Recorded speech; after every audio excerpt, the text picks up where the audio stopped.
Sean, it was one of the most memorable games I can remember. What stuck out to you the most from this game? Well, it was the fact that the Cats battled back and never gave up. They were up 4-2 in the third period, late in the third period, over a Ferris State team fighting for their lives to make the NCAA tournament. And after the fourth goal where Ferris tied it up, Northern, they played strong defensively, didn't let Ferris get any more scoring opportunities, and they won early in overtime on a goal from Gregor Hansen. And it really epitomizes what this team has gone through this year. After the slow start and the strong finish, they didn't roll over and die after Ferris came back. They scored that goal and got on to the championship game against Michigan. Yeah, Sean, but unfortunately, the Cats fell to Michigan in a hard-fought battle. It was a very hard-fought battle. Michigan, after a scoreless first period, Michigan came out and scored 20 seconds left in the second period on a power play goal from Camparuso. Camparuso would also score again on a power play goal about 9 minutes into the third period as he came off the bench as a Michigan player lost a stick. He came down, no one picked him up, and he scored a goal. Andrew Cherniwchan did score for Northern as he lifted it top shelf with about 10:47 left in the third from a pass from Justin Floric. That would be as close as the Cats would get as Sean Hunwick, the backup goalie from Michigan, as he came in late in the season as a replacement due to an injury from Brian Hogan. He was named tournament MVP. He made 17 saves on the night. Brian Stewart kept the Cats in the game all night with some tremendous saves. He ended with 33 saves. But the problem for Northern was they only had 3 shots in the third period when they were playing behind from 2-0 deficit. To only get 3 shots, they got to have more of an offensive threat there. They were also 0 for 5 on the power play. We were at the post-game press conference, so let's take you to the video. I think that one of the things we always talk about is that when you're in playoff games, there's no excuses. The team that plays better always wins, and in my opinion, Michigan certainly played much better than us tonight and absolutely deserved it. I thought their speed gave us big problems. Not only they got in, they got pucks behind us, they forechecked, they came at us on the attack, they had great back pressure, stole the puck from us numerous times coming up ice. And, we failed to get pucks in. We failed to generate a forecheck. The defense did a very good job. When we had good looks at it, I thought Hunwick was outstanding. Questions for the players?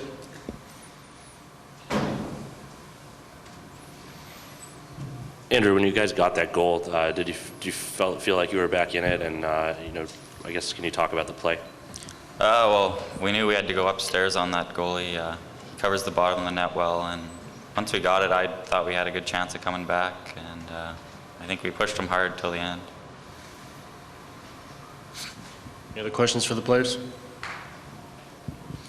As difficult as this is right now, do you take any consolation in the fact that you're probably still in the NCAA tournament and you've got another game to look forward to?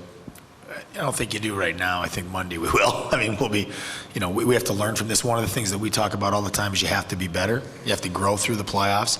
We've talked about that, ever since I've been there. And I can guarantee this game will make us better. I mean, there's not going to be many teams that are going to push you like those guys pushed us tonight. I mean, they are fast and they came at us.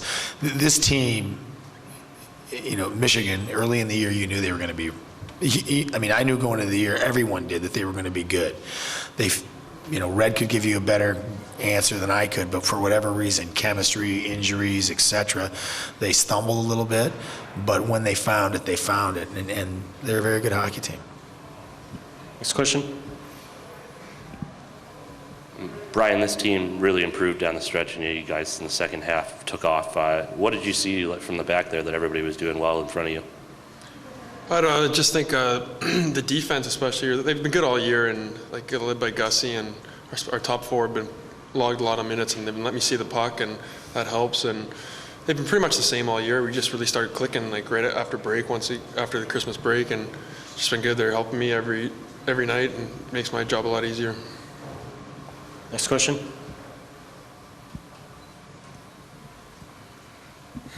With what Michigan did to Miami, did you guys feel at all did you guys feel like underdogs coming into this game, even though you're the higher seed?